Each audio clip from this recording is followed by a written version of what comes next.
Welcome to another fun-filled session of Prepper Talk Radio with Scott, Shane, and Paris. We are broadcasting. No, we're not. We're recording. No, we're not. We are streaming. We are doing everything, guys. If you're not following us on socials, you're missing out because we have this loaded up every week. It goes launched onto YouTube, Facebook, TikTok, all the different platforms for podcasts. And guess what? We do a live stream every Thursday night in our private Facebook group. So if you're not already there, you need to get over there and engage with us.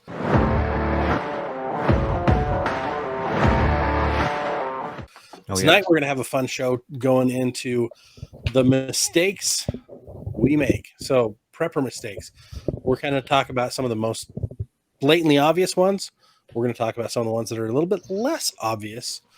But before we get into it, I want to remind you that this episode, as I'm rubbing my face, because I just got something in my eye, this episode is brought to you by our favorite event, the Ready Summit. Get your tickets at thereadysummit.com. Promo code PrepperTalk to save 10%. Right now, the tickets are half off, so you can actually stack down that discount and save even more. The event goes live the 28th, 29th, and 30th of July. And yours truly, Scott, will be speaking at said event. So look forward to seeing you there. It's going to be awesome. It's going to be our own private community where we can connect, stay connected, engage, learn, and they've got a summit every 2 months.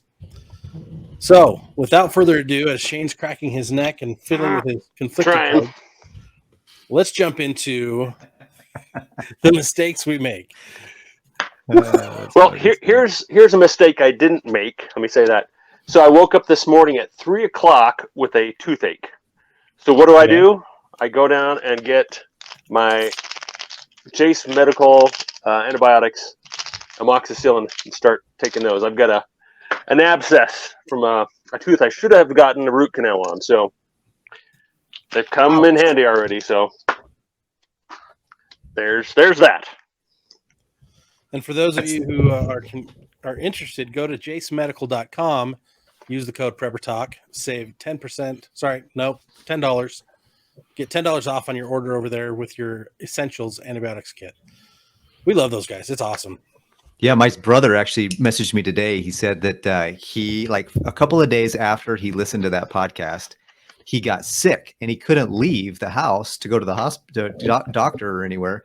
And so he called his neighbor, and his neighbor had some extra antibiotics left over that he was able to use. He's like, bro, I should have gotten one of those kits after I listened to it, but I didn't.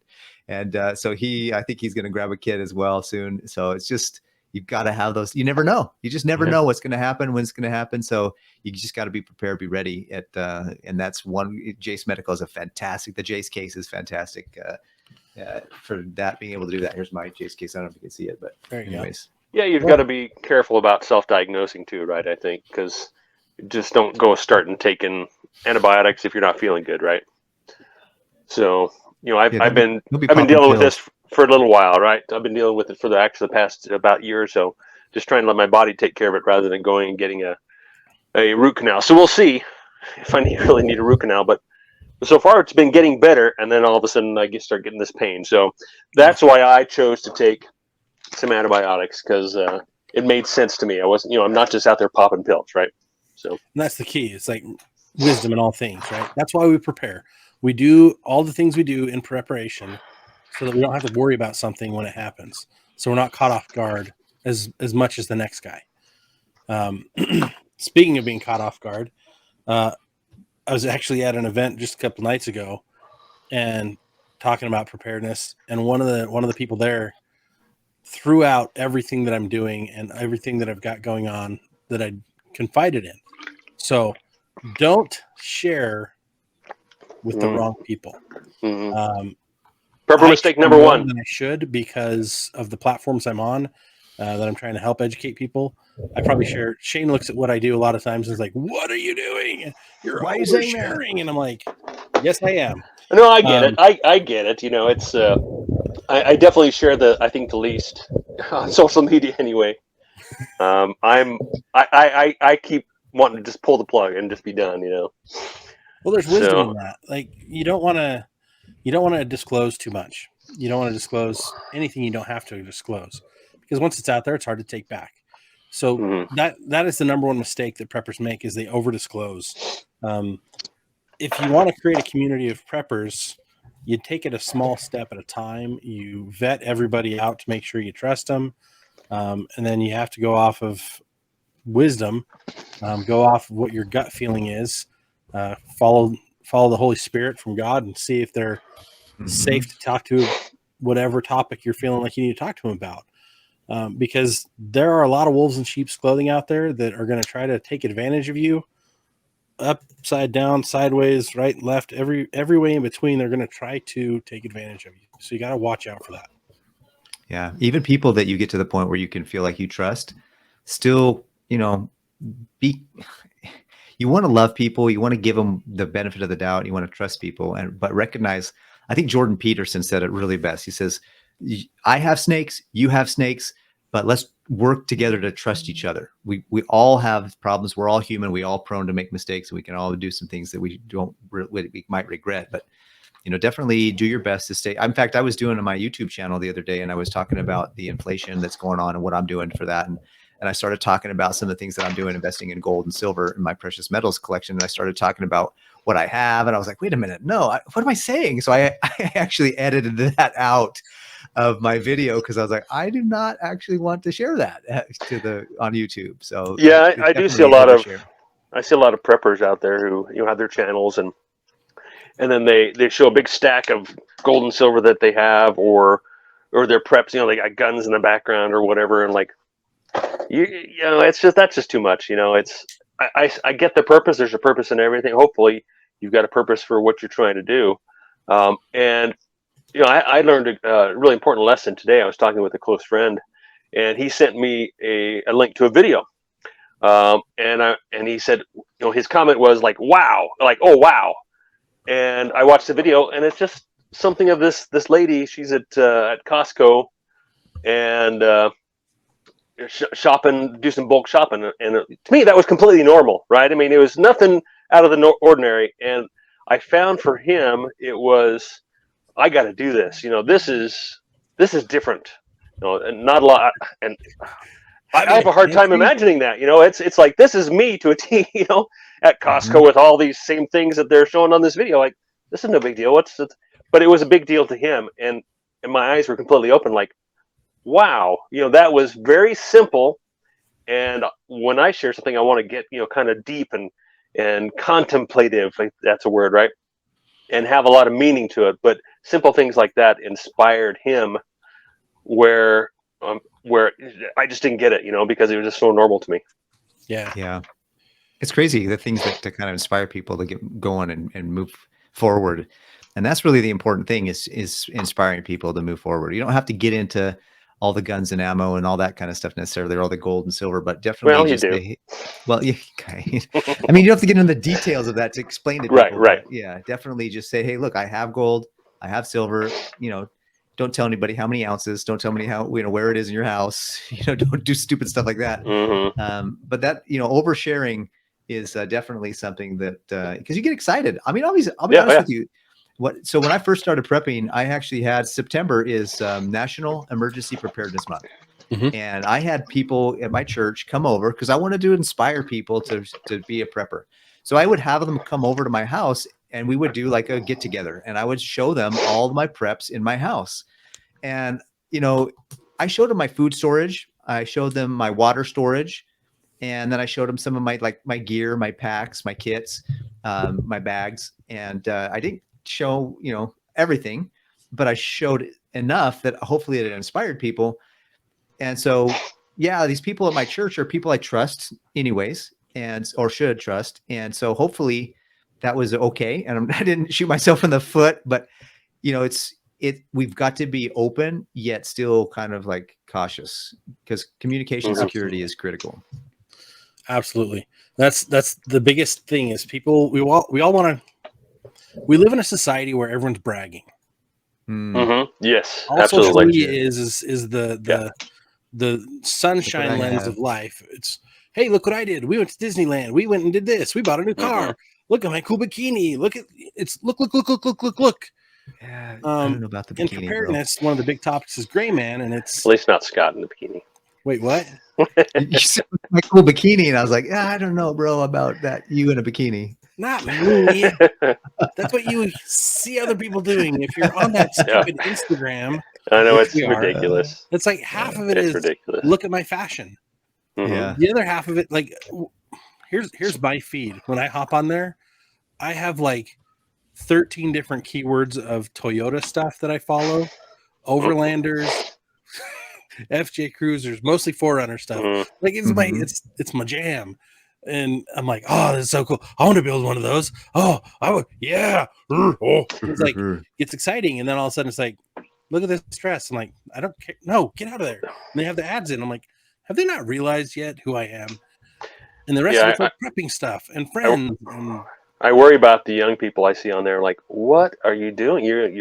It's very, very sad to me to see a lot of these young people trying to get attention out there. Mm-hmm. I'll just don't go any further on that. It just goes to show, yeah, we need to do a better job of loving one another. That's I mean, that's why do we prep and why do we help with people getting better to be prepared with our podcast? It's because we love you and we want you to do better. We want you to be in a better situation. Other mistakes that people make besides, disclosing too much information and making mistakes of who you should tell anything to that you maybe shouldn't trust at all. Some of the big ones are gear centered or the wrong food storage centered topic. One of the things that I've always done is when I buy food storage, I always test it immediately. I don't open all of it, especially if it's like, because the long-term food storage, you're buying that not knowing when you're going to eat it for the most part. And it has maybe a 10-year shelf life or a 15 or 25, or there's a product I came across last week that I just love. It's a 30-year food storage product. And they're able to do that because of the way they sealed the cans. They have a double lining and it protects the food longer, preserves everything, but it also keeps cans from rusting. So it's like, wow, that's amazing. But I'm like, I'm cracking a few of these open right now to eat and test. And oh my gosh, the pineapple. I did a TikTok video. Well, yeah, that's candy. That's some good stuff. It's the most delicious freeze-dried food. Pineapple. Most delicious pineapple I've ever had. Then I tried the mangoes. It's the only mangoes I've ever had that were freeze-dried. Oh my gosh, another candy. I'm like, this is amazing. Well, yeah, and I think along that same thread is, for me, it would be too much of a good thing, right? Mm-hmm. If a lot of people will go out and buy, okay, there's 4 people in my family, I'm going to go buy one of these freeze-dried kits for a family of 4 for a year, right? And all they do is they buy it and they stack it and put it in the corner. First of all, man, that's going to get old. You're going to be so sick of that food, most likely, if that's all you have. I mean, it's better than nothing, right? But buy 3 months worth of that. And I preach this all the time, right? Fill your cupboards with 3 months and then have some bulk grains. Diversify in food in particular, right? And I think that was one mistake I see personally among my own family, among neighbors. Oh yeah, I went down to the store or I ordered online and got my year's supply for my family of however many, and it's down in my storage room. Okay, I think you'll learn a hard lesson that way when you start to eat that. And like you're saying, Scott, breaks it open, start eating it, and then you realize, man, this will get old quick if we eat this every dinner. But also, like, you'll find out the food quality really fast. So you don't, and the reason why I say that is if you don't do that, you might go buy more and be like, oh, I got an extra $400. I'm gonna go let's go stock up on more of that. Right? Don't until you've tested it. Yeah. Because there are some. I mean, there have been in the past companies that put cheap fill to get the weight right, and then they ship out and the calories and right. I'm not going to say names of some of the companies. Some of them still exist, but they're just not, like, they don't taste good, and it tastes like livestock feed. They're not. That company is not one of the main ones you're going to see anywhere, so I don't worry about it. But it's like, make sure you do your research before you go buy something. The same goes for any gear purchase. Like, just because it's got a cool marketing tagline does not mean it's actually going to do the purpose you need. It's like the bug out bags. You buy those pre-made bug out kits. Why? Like, why? Yeah. First of all, you probably bought the worst backpack on the market. Second of all, it's probably 15 pounds more than it needs to be. And everything in there's going to break. Yeah. And it's garbage. It's cheap Chinese crap. Yeah. Again, taking things to the easy route, right? Mm-hmm. Well, just go buy this and don't try and put a kit together yourself. Don't practice with it. And I think, also along that same line is, maybe this is number 3 or number 4, wherever we're at on this prepping mistakes, is there are a lot of gimmicky items out there for sale, right? It may seem cool, like, especially if you're new to prepping and you don't have much experience backpacking or bushcrafting or anything like that. You'll see some cool device. So, oh, that's cool. I'm going to order that. And then you realize I'll probably never use this, right? So I found myself deep in that when I was doing PrepperCon. Like, oh yeah. You saw some of the stuff and I'm like, get all the cool Look stuff. what I got. And then I go test it and I'm like, this sucks. I'm not going to use this. Yeah. Like, kind of reminds me of that old Rambo knife, that it had the little container in the handle that you could put all this stuff in. And you're like, man, this is the one-stop shop for knives. I'll have everything I need with this one knife. It's $19.95 or whatever ridiculous amount. And then you go and use it for 5 minutes and the handle falls off and the screw comes loose and the blade's over there. And you're like, what did I just buy? Like, I'm going to kill myself. Yeah. I mean, there's some nice quality knives like that, but you're talking $300, $400, $500 for the ones I would prefer. But yeah, if it's $19.95, walk away, run away, You gotta get some quality tools, and if it's cheap, just know that it's not gonna be worth it. Oh, look, that's only $20. No, run away. Just don't buy it. Yeah, well, it's like those in general, survival shovels. Mm-hmm. Like you can find them on almost everybody sells them. I don't understand why everybody sells these survival shovels, and some of them are like, we got you the micro shovel, and I'm like, excuse me, what? What are you going to do with that? The micro shovel. You're going to eat dinner with it? Is it a spoon? Yeah. And it's a folding spoon, basically. Like, what am I going to dig with this? But it's lightweight, and you can put it anywhere, right? Right. I mean, there's so many things that just like, what's the point of? Most of us live in a suburban environment. I don't need a wilderness survival kit because I'm not in the wild. Absolutely. But I have a full-size shovel in the bed of my truck, and that's, it stays there, right? Full size so I can actually use it. I do have a nice folding shovel that I can throw in my backpack, but I've used that for when we go dig out caves, right? We used to do a lot of caving, and that would be purpose driven, right? If you need something, figure out what the purpose is, and then focus on finding that tool that fills that purpose, not just something that does 1,000 or 100 different things, or even a dozen different things. Most likely, it's not going to do anything very well. That's it. Like, don't buy the multi-tool that you don't need to buy. Like, there are certain types of multi-tools that are like perfect. Like, for example, you're going to probably pull out your Victorinox Swiss Army.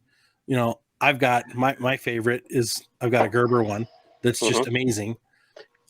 Get the one that makes sense to you, the one with the tools you're going to use. Those are great. But when you start getting into like the weird, like it's a hammer, it's a hatchet, it's a shovel, it's a crossbow, it's a zombie apocalypse slayer blade. And it's 1995. Surgery on your appendix when it bursts. All for the price of $19.95, as Shane just said. Like, those things stay away. Yeah, agreed. Absolutely. Like this one, I have carried this tool. I like new tools, so this is probably my third one of these. I use it for work, so I kind of get rough on it. This is about $100 tool, and you can spend about $125 with some additional tools and pouches and such. But absolutely worth the money. The quality, the finish, everything. I wouldn't spend any. And there's other nice tools out there that are less money. Don't get me wrong. I've just settled on this particular brand, this particular tool, because of my experience with Swiss Army knives growing up as a kid, right? It's the same for, you look at somebody in a trade. They're going to get really specific on the best tools for their trade because they fulfill that purpose. preparedness is a trade. People don't realize that. Like, there are certain tools that make more sense to have as a preparedness person than others. And there's other things that you're like, that's garbage. Why do I even want that? You know, like going back to the backpacks. I know Paris loves it when I bring this up, but like, I've bought backpacks, like survival kits, and I've tested them out, and I'm like, I don't like this one. I don't like that one. I don't like this one. I bought one from Thrive Foods years and years and years ago. The backpack was the biggest piece of garbage. Like, literally the biggest piece of garbage. When you spend $100, you get a free backpack, right? Well, it was a survival kit for 2. And this was when I completely changed like my mind. This was 2004-ish, maybe 2005. Mm-hmm. My mom's like, "Hey, we're getting these. Do you want one?" And I'm like, "I don't know. I've already got stuff." She's like, "It's got some other stuff in it. We'll buy it for you for Christmas." And I'm like, "Yes, I'll take it." Fine. Well, it had some Thrive food in it. It had some other tools, but like it had some really cool tools that actually made great sense. A flat pry bar, headlamps, like all the stuff that I'd been like wanting to get but didn't spend the money. It had a version of those that I'm like, oh, this will hold me over. I was a college student at the time. It was like the perfect get to the next level bag, but it was a 72-hour kit for 2. And that's what converted me to a 96-hour kit for 1. Seeing that, wow, playing with it and testing it out, I'm like, I need more food. I need water filters. I can't carry as much water as I thought I could carry. Yeah, I think that's another mistake too, is that you buy something and you stick it in your storage or somewhere and you never do anything with it. Yeah. That's a big prepper mistake too, is you don't know if it's not good for you because you spent good money on it, right? You want to save it for the emergency that it's meant for, right? You want to have it when you need it. You don't want to use it up, but how are you going to know if it's what you need? You need to get in and practice and really try out the things. And if you buy those kinds of kit, I don't recommend it. Like Scott and I were saying, build your own kit. And like I've shown this a million times. Like this knife, I've had this thing for 10 years, and I keep looking at other knives. I'm like, no, this is the perfect knife. And I keep looking at other knives. Like, well, I like the bug out. The Benchmade bug out is probably another one that I might switch for this, but I'm perfectly happy with this.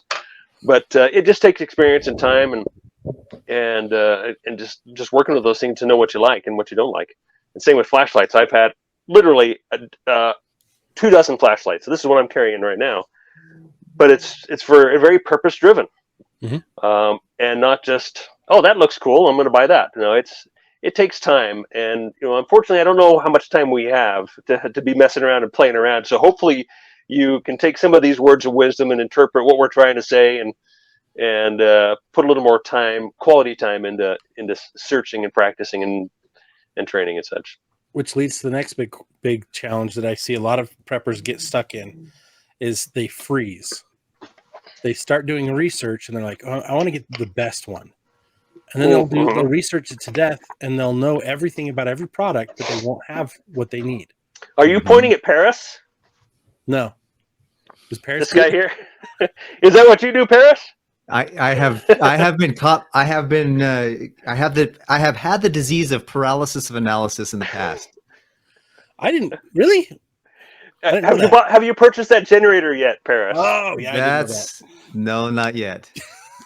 Because I'm still in the paralysis of analysis. I want to get the right one. I want to get the right, I totally agree. But, sometimes you have to make that mistake, right? You have to make that mistake. Like, I would really like a dual fuel generator, but I've got 2 generators. I don't need a 3rd generator, but I can see how a dual fuel would really make a lot of sense. So that's a mistake I've made, right? And I'm paying for it right now because I don't want to go spend another $800,000 on a generator when I already have 2 gas generators. So just you have to live and learn, right? You buy it and like, okay, dang it, this isn't what I wanted, what I needed, but I didn't figure it out until I made the mistake, right? So you have to go out and make the mistake. And unfortunately, it's not a big mistake. I still have 2 generators. Well, they have one here at the property, one at home. They have Facebook Marketplace for mistakes like that. Absolutely, yeah. That's a great option. Yeah, to go buy something used. What's awesome is I have a dual fuel generator in the garage, and it is fantastic. I love it. Okay, I'm buying one. I've got propane and I've got fuel, and I don't put any fuel in it until I absolutely need it, and then I connect the propane first. So I want to buy that. I want to buy the dual fuel generator for that. But my biggest hang up right now in paralysis of analysis is, and I don't know that we need it. Let's not get into the discussion of it, but is the solar bank, which one of those to get, which solar battery bank to get. And that is a mistake. It is a mistake to get so caught up in the paralysis of analysis that you don't pull the trigger and do something. It's better to have, I think it was Colin Powell that said that the biggest concern with Americans is not making the wrong decision. It's indecision. By not making a decision, we actually are making a decision. And so if you make it's better to make the wrong decision than to make no decision at all. Yep. But is there a difference between that and procrastination, right? Is it one and the same thing? Because that's on my list as well as procrastination. And that can be more of a mental attitude, rather like, I know you're like, I want to make the right decision here, and you're moving forward.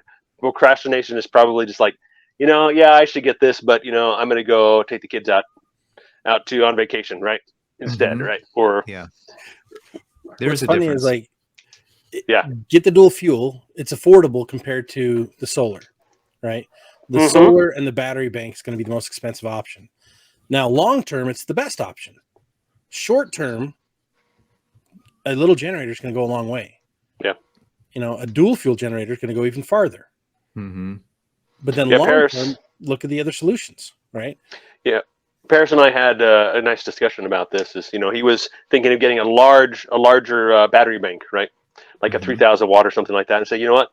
Split it up. Get a smaller generator and get a smaller battery bank, so you have some different options depending on your situation. Like, how long is that 3,000 watt inverter and battery bank going to really power your fridge? 4 or 5, 6, 8 hours, maybe, Whereas that generator, you can store enough fuel to run for a week. And what are you really going to use your battery bank for running lights? I mean, are you really going to try and power your furnace fan? I mean, what's the most practical way to do that? And splitting it up to me seems more practical. Agreed. That makes sense. Because then you can also disperse the load. Putting a whole load on one bank is a lot.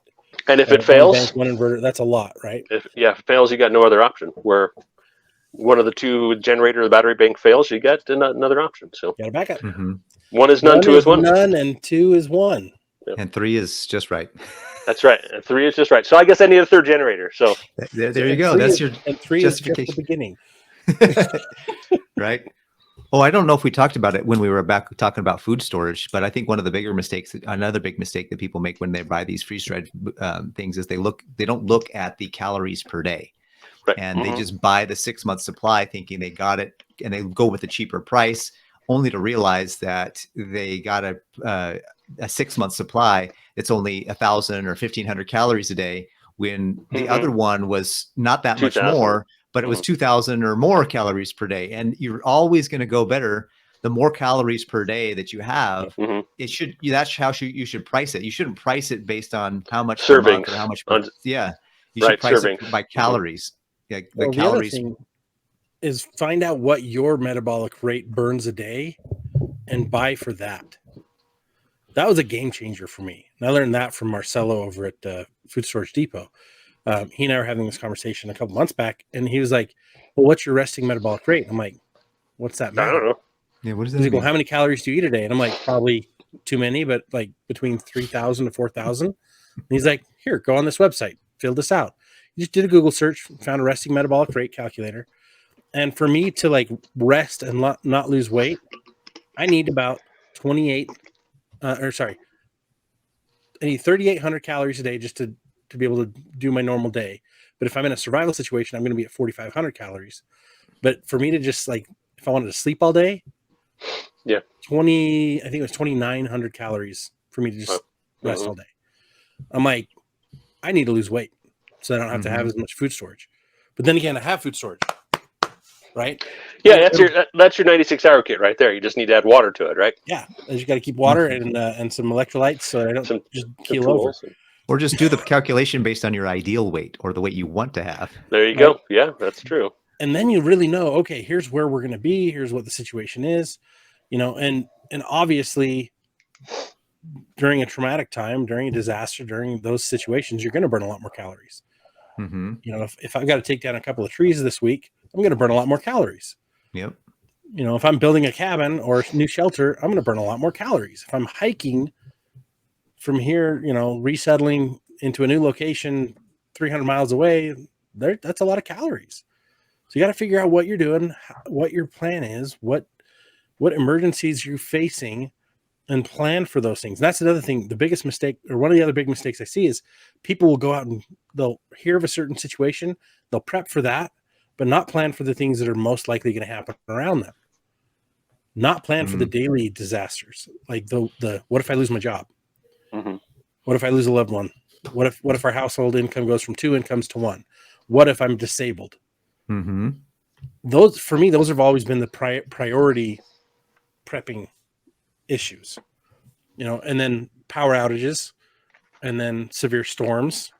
That's kind of the order of things for me. Then I get into like the sexy things, right? The zombie apocalypse, the anarchy, the EMPs, like that's the in the prepping world, in movies and books. That's the sexy events. That's the SHTF that everyone wants to talk about. The collapse, the calamities. I think that's another mistake too. Is it having too much of a certain thing, right?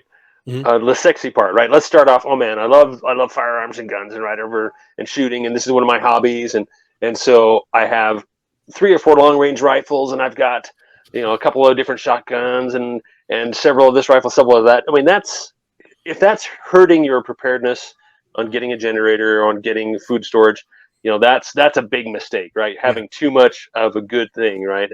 And that can be hard because you go look around, you're going to want to buy things, right?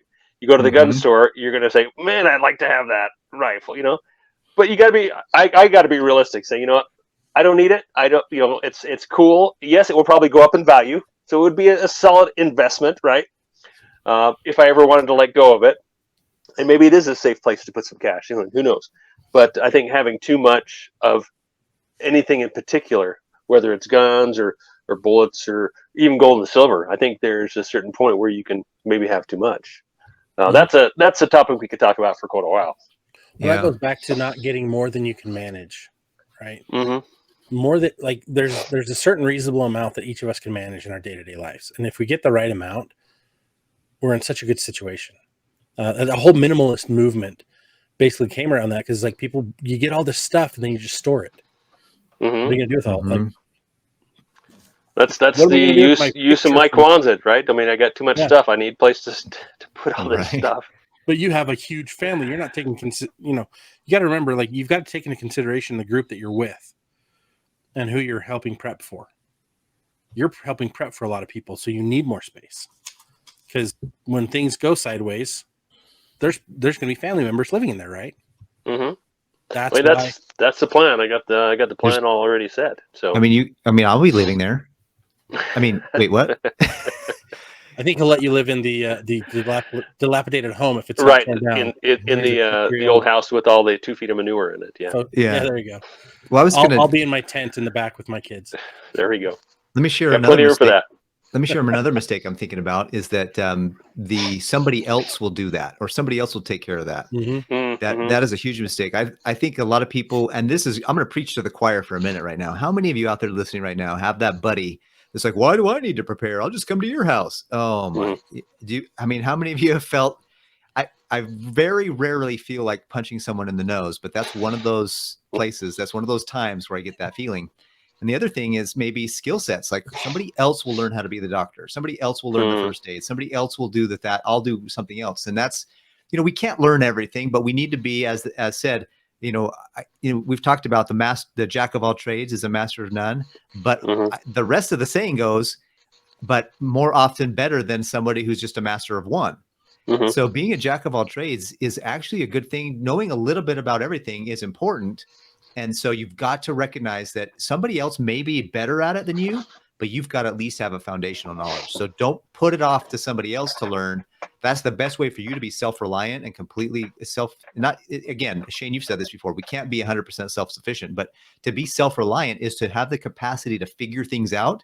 And if you've got a little bit of knowledge, a little bit of skill set, you can then take that and you can grow into the next, level of skill set that you need to pretty quickly. But don't put it off. Don't think that, somebody else will do that, because you might not have a somebody else.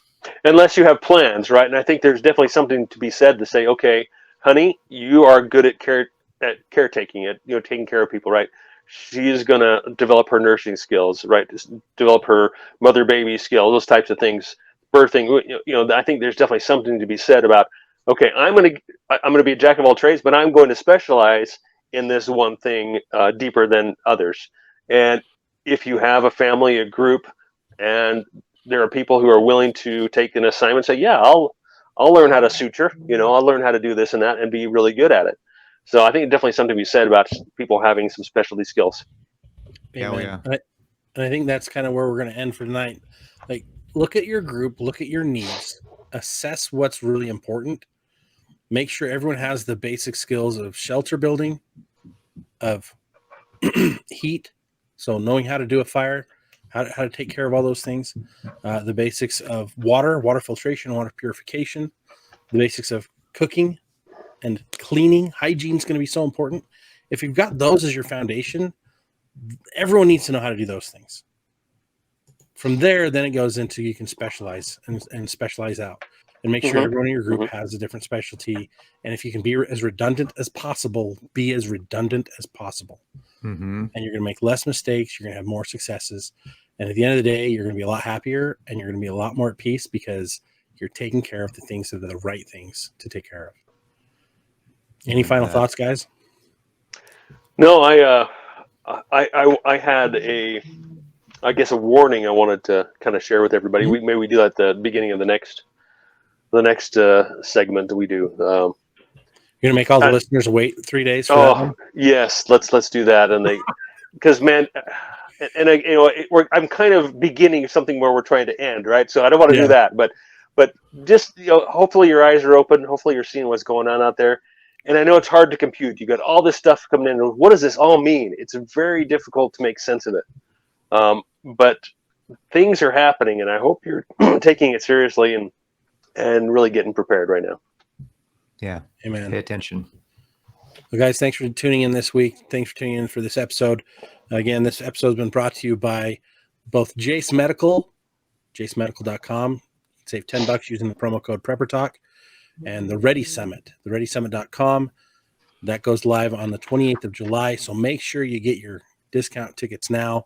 Prepper Talk is your promo code. Save 10% there. Stay tuned in. Don't ever tune out. And stay awake. Stay alert. And pay attention. It's going to be the difference in life. It's going to make you happier. It's going to make you more peaceful. And make you more successful. Have an awesome day.